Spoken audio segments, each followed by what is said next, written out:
Welcome to the Once and Future Authors Podcast. I'm Stephanie, and I'm super excited today to be joined by Darlene is not just an author, she is a visionary. Darlene Williams is the head of the Higher Level Method. She's got books going out galore. And I just said to her a second ago, my gosh, I better hit record because I'm just going to miss all the good stuff here. You are a powerhouse. Thank you so much for joining me, Darlene Williams. Thank you for having me. It takes one to know one. Oh, so many times when people name a business or a book or something, the Higher Level Method, my first thought is you're reaching a little bit there, don't you think? But not you. You're not reaching, you're living it. So start us in there. And then I want to talk about all the huge effects you have in your community because you are just amazing what you're doing for women and for writers and for so many people. But get us going. What started you on this path? Thank you so much. So, what happened was my company wasn't always named the Higher Level Method. It was first named Inner Beauty Solutions. You're beautiful on the outside when you recognize your beauty on the inside. And it coincided with me doing personal development for young girls ages 8 to 18. And my book, How to Be a Young Lady, Your Total Guide for Being the Best Possible You, an interactive personal development book for girls.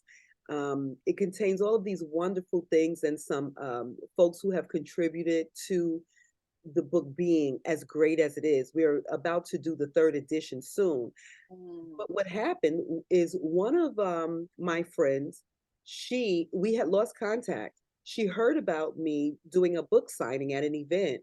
And she came to the book signing, fell in love with the book, and she was looking to create an anthology, a business anthology with women. So she called her female friends who had businesses to participate. And I initially rejected it because I was so busy. And she said, Darlene, I really need you in this project. And I said, I would love to do it, but I just don't have the time. And she said, well, when you need something done, you ask busy people. So I'm asking you. She says, and I'm going to give you a little bit of time to think about it. She calls me back in about 15 minutes and she was like, all right, so here are all of the things that's going down with the book. And I'm like, oh, really? Is she for real? So she was like, it's only 1,500 words. I'm like, I don't have time to write 1,500 words. So I said, you know what? Let me do this. I did it. And before you know it, I had to tweak it because I had more than I was supposed to have. So once that book was published, it was a phenomenal book, Network to Increase Your Net Worth by Toni Coleman Brown. She is the compiler of that book. What happened was folks started contacting me, asking me to coach them and work with them. But keep in mind, this was personal development for girls and it was inner beauty solutions.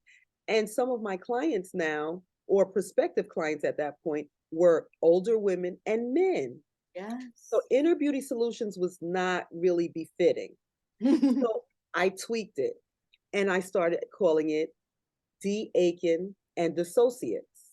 Okay. So then I got this one client. His name is Bill.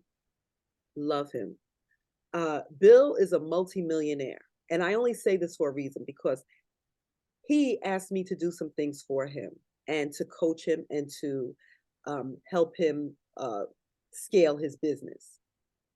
And when I told him what I could do for him, because he's so phenomenal, he literally called me everything but a child of God.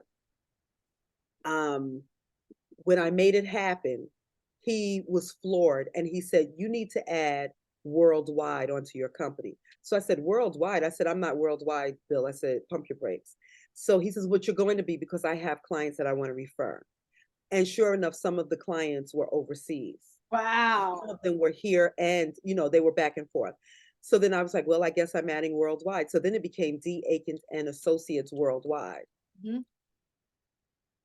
As I started working in that capacity, it was no longer befitting because I then came up with the Higher Level Method because I wanted to go to a higher level. Mm-hmm. And I took on this celebrity client and she was, battling with me. She says, no, Darlene, I don't see it this way. Everything I said, she was like, no, I don't see it that way. I see it this way. And I said, here's the reason why I see it this way. And then my slogan came to me: higher level thinking plus higher level performance equals higher level results, period. And I said that to her, and she said, I like that. You should make it a slogan. And it occurred to me, I said, you know what? I am. And I did. Yep. Because the thing that I was trying to convey to her was, you don't see what I see because you're locked tunnel vision in your way of thinking.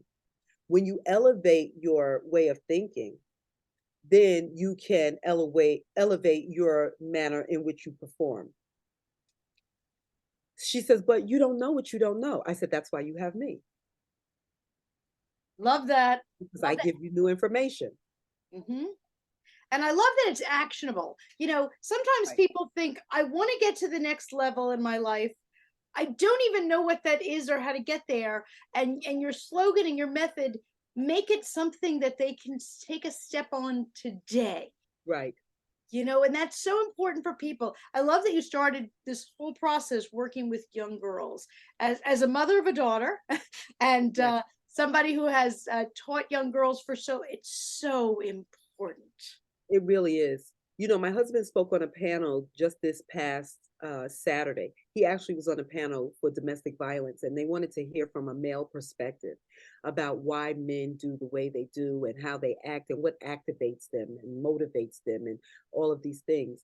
And, one of the things that many of the men on the panel were talking about was activation, like now, right? And I know I'm a huge proponent of that, not putting off, because, there was a time when I had put off so much because I was like, oh, you know what? I have the talent to do that, but I'll do it tomorrow. Tomorrow became next week became next month, dot, dot, dot. So as you get older, you get wiser, or you should, right? And the thing I realize is, what am I putting it off for? Mhm. To do what, right? Right. So I had sat around so long and had great ideas and didn't activate them. And I saw where other people were doing things that I hadn't even talked to, didn't even know. And now they're doing the same things that I was doing. But get this, Stephanie, in many instances, they were doing these things and had far less credentials than I had.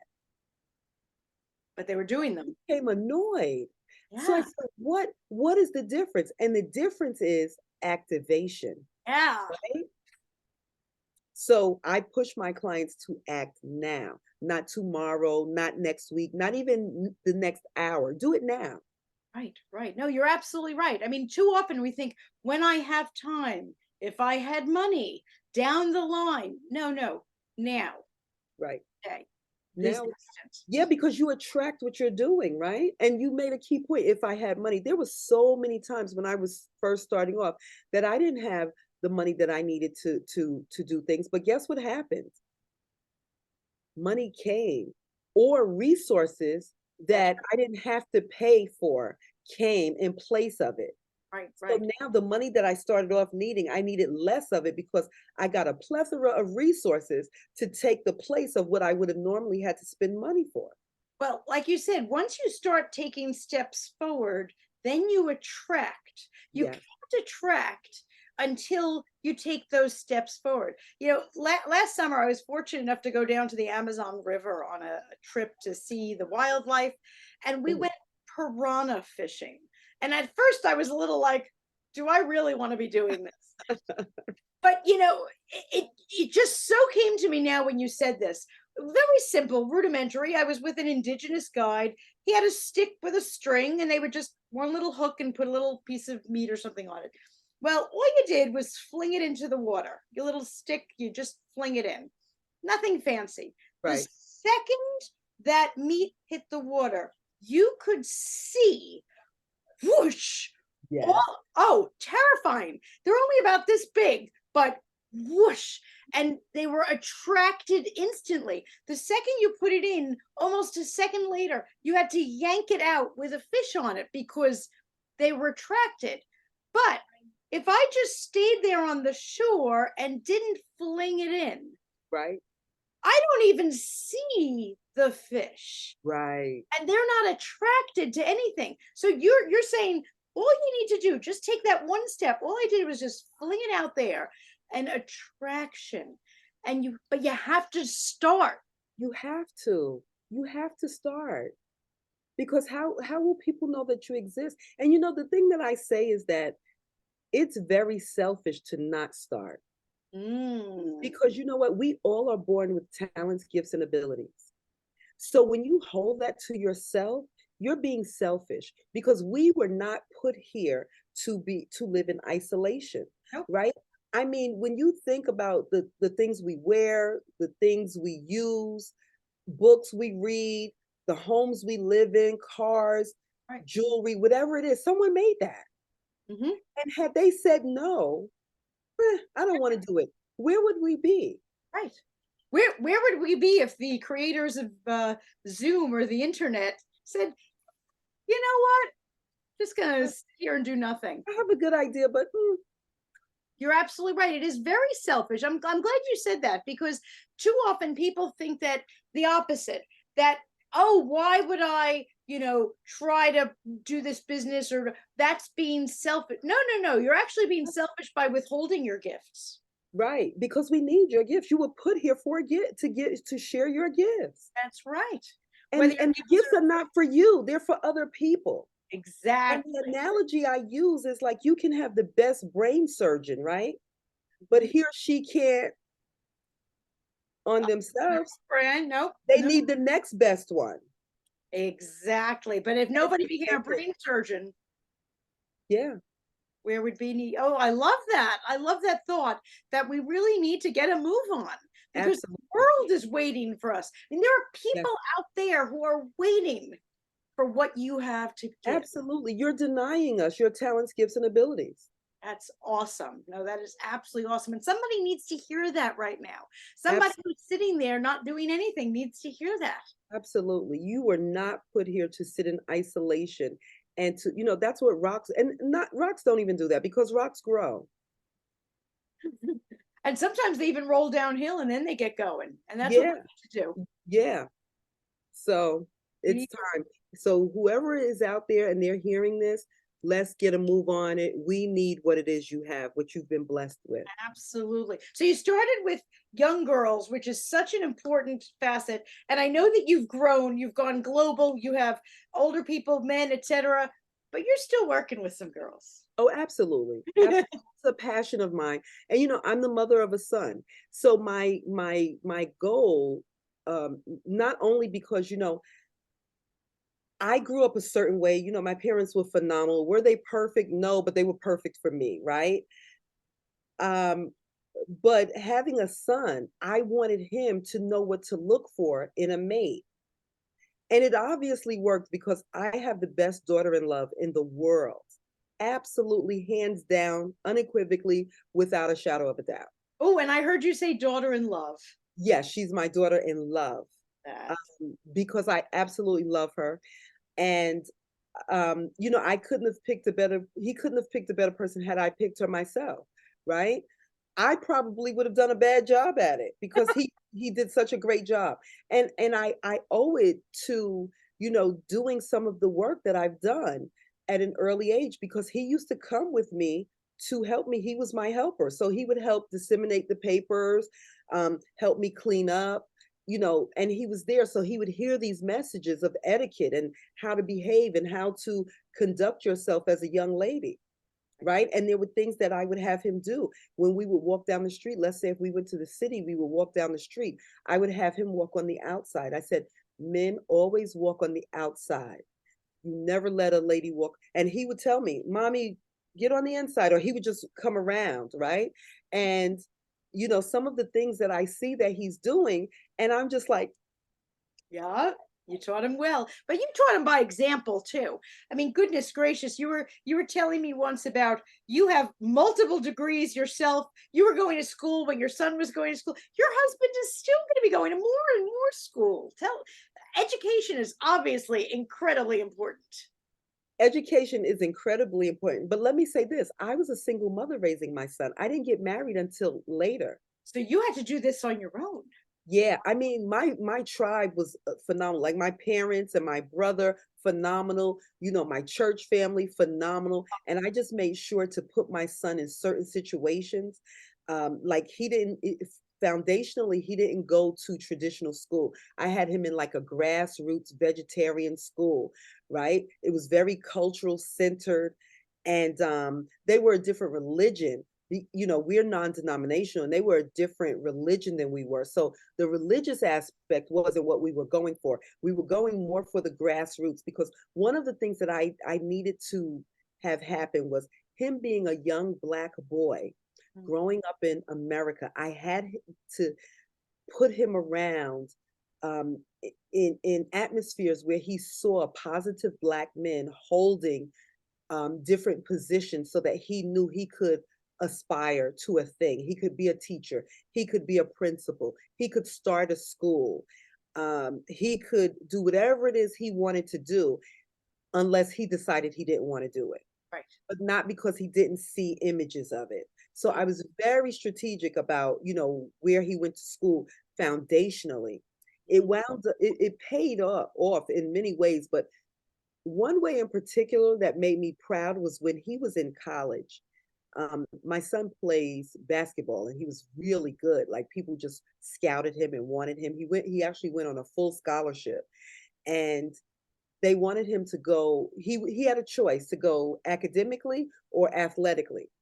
And you know, there was some folks in my ear saying, "Oh, do academic." I said, "No, we're going where the money is." I said, "He possesses both. So we're going where the money is, and he can then, you know, benefit from the academic while benefiting from the money aspect as well." And he was in college, and he had a little mishap with one of the coaches.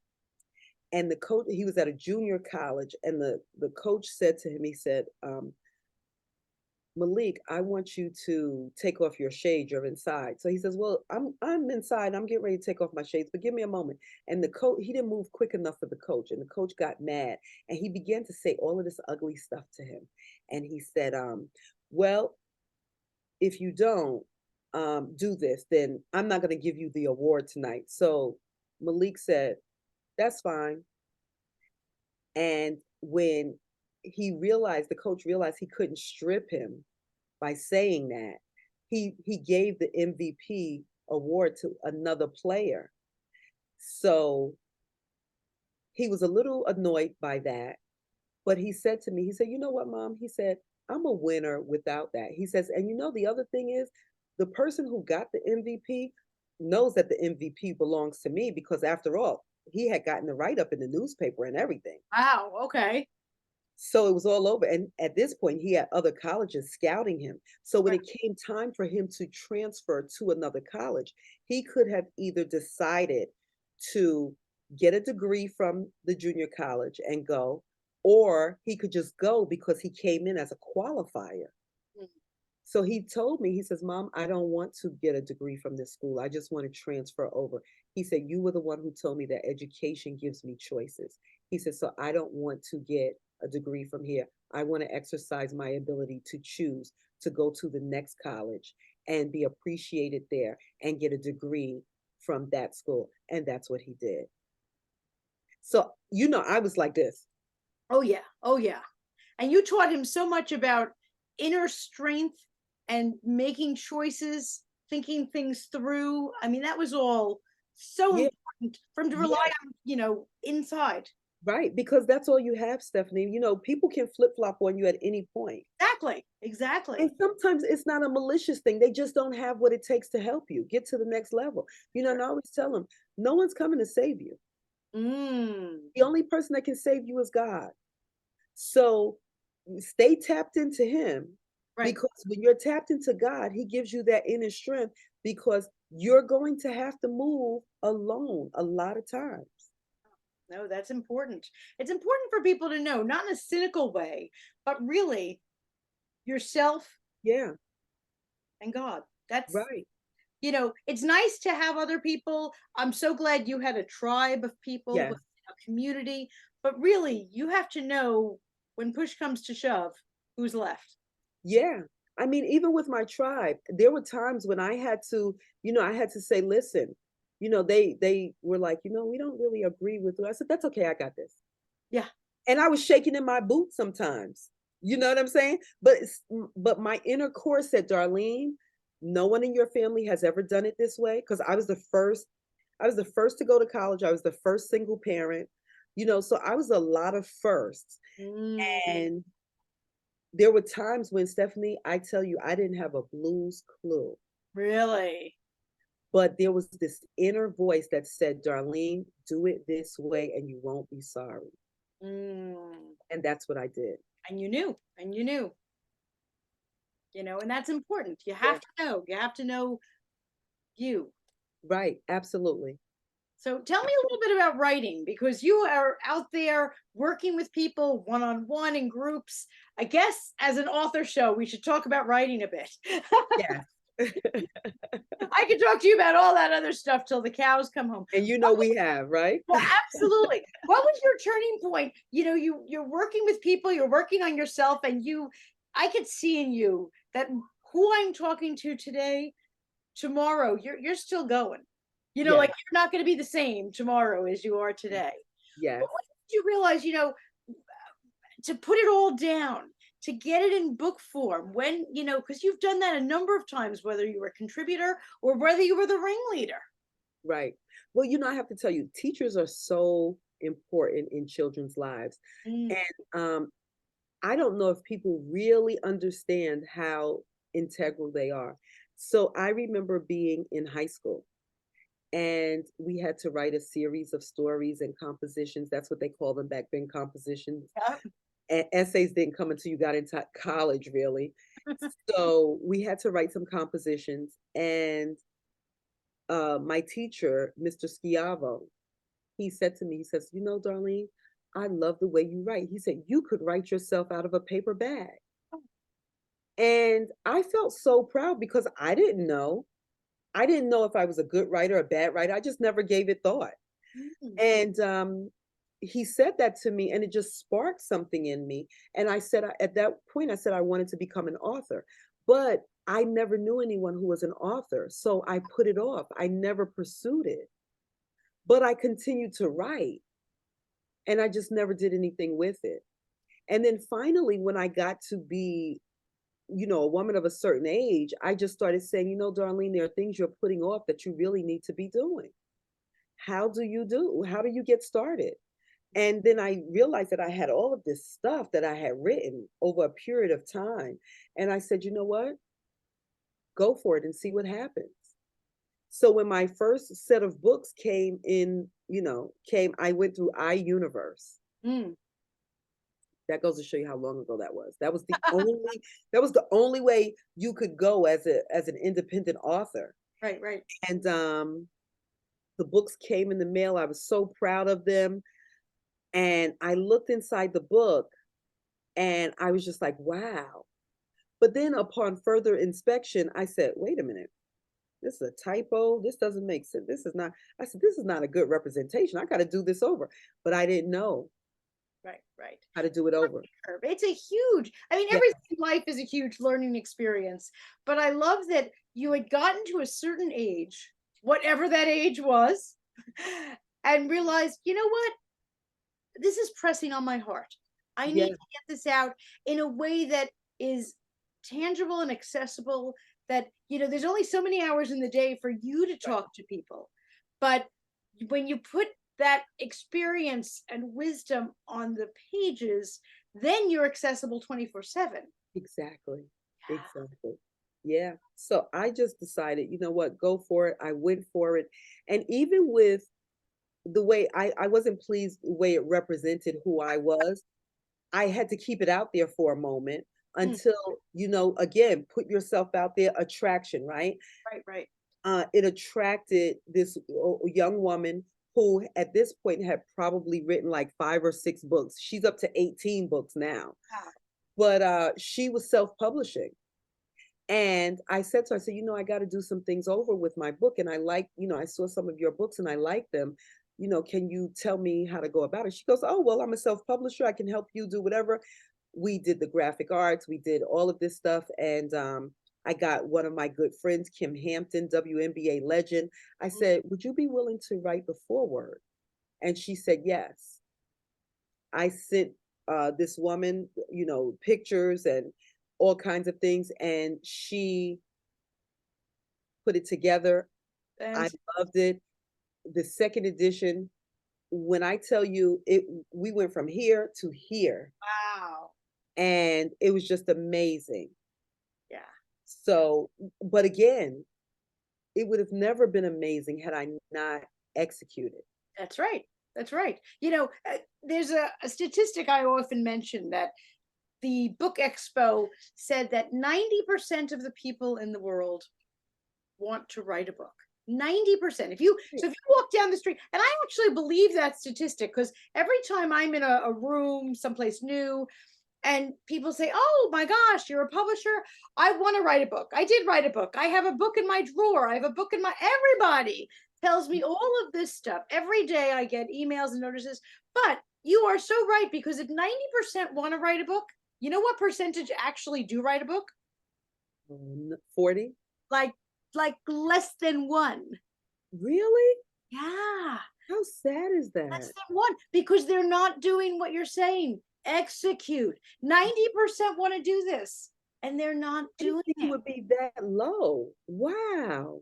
It's so low. So how Sad.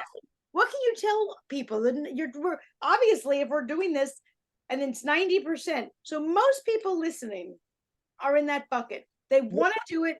yeah, I didn't know it was. Well, what I will say is that I feel good because, with anthologies, and now you're making me think. I have to go back and look at the numbers and look at the people who I have gotten to participate in my books, because many times they're first time authors.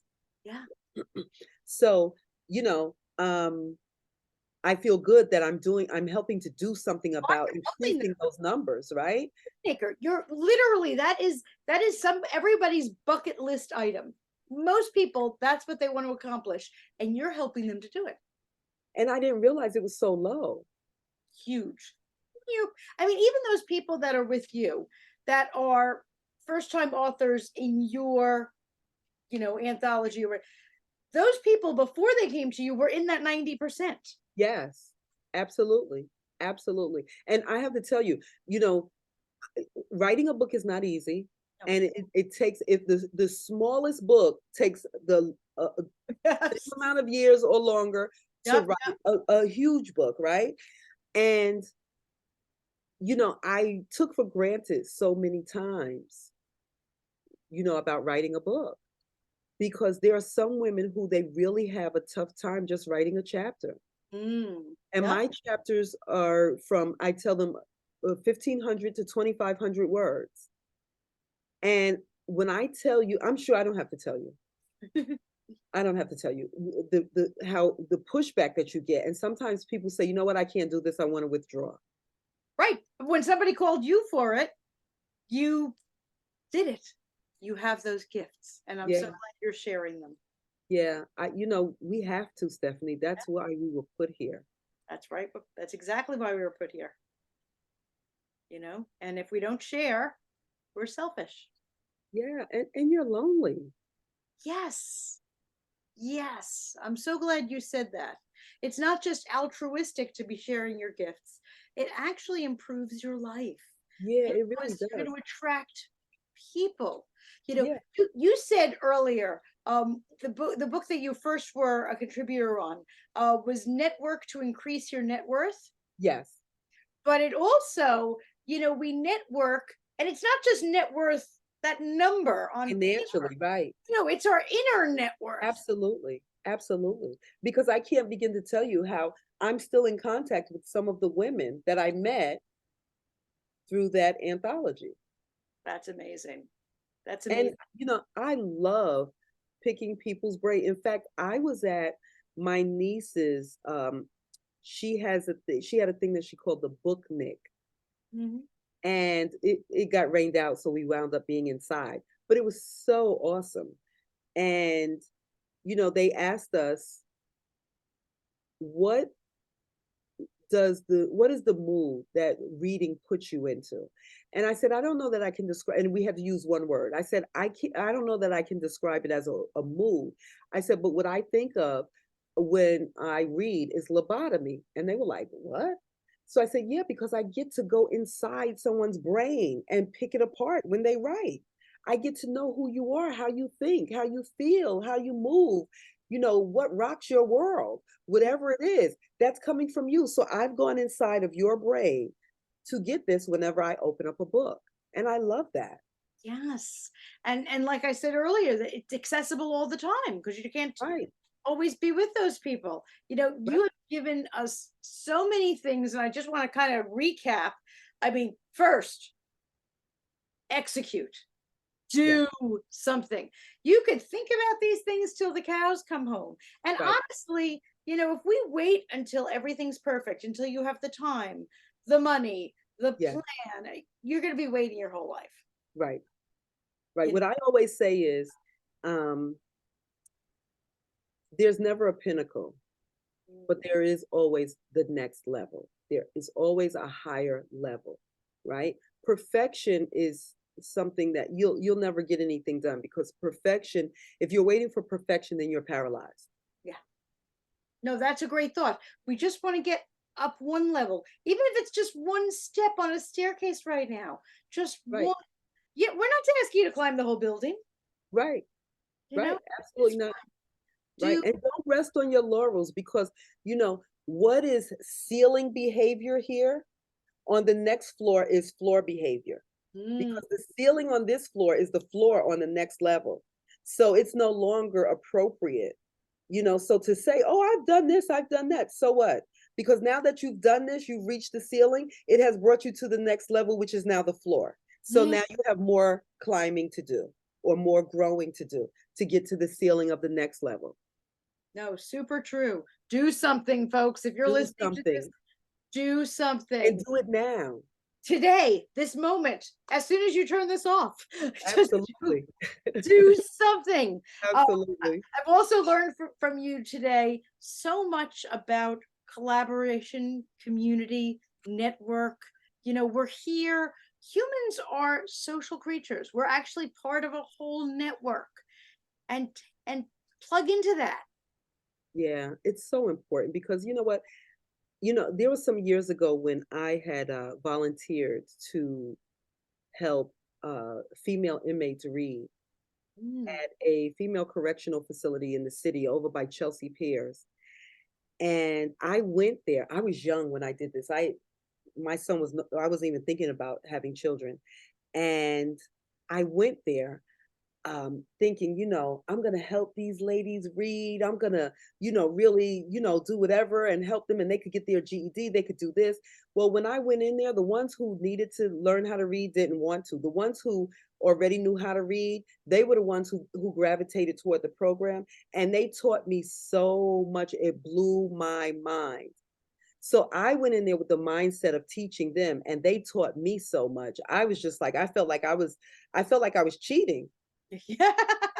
because I was there to do a thing for them, and they did so much for me. And So that's a just huge go in thing. with open minds. The more you do for others, the more you're going to get back. You're Oh, going to get back in absolutely. tenfold, at least in Absolutely. tenfold. And Yes. and I'm so glad, and I'm going to repeat it like till the cows come home. If you don't give of yourself, if you don't go for that next level, you are actually withholding your gifts. The world is waiting for those Yeah. gifts. There are people out there who need what you have. Yes. I can't tell you how many times strangers have come up to me and said, thank you so much, Mhm. because you have confirmed what I was thinking or feeling or wanting to do. Awesome. No, it's so true. It is so Yeah. true. I want to tell all of our viewers where to find you. Certainly, you can find Darlene at thehigherlevelmethod.com. That's a great place to find Darlene. Where else should they be looking? I'm on Instagram at the Higher Level Method as well. Fantastic, fantastic. So, for all of you who are listening today, we want you to take some action, whatever that next step is in your life. And if you're among the 90% and it's a book, get a piece of paper and just start immediately. And Darlene, you're still going. So I want to get you back on, because if we're like interviewing here, I know I'll be there next time. Listen, the pleasure is all mine. You call me anytime and I'm here. I will. Thank you so much for joining me. Thank you for having me.